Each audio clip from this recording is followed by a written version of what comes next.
comeback si Kapuso Primetime Queen Marian Rivera.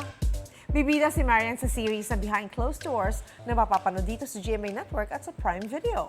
Present sa launching nito si Marian at ang direktor ng series na si Dominic Zapata. Gagampanan ni Marian ang role ng isang journalist na mistress ng presidente ng Pilipinas. Spotted din sa launching si GMA Network Senior Vice President Attorney Annette Gozon Valdez at GMA Entertainment Group Officer in Charge Cheryl Ching C. Ang gandang pasukin ng mundong hindi ko pa nagagawa.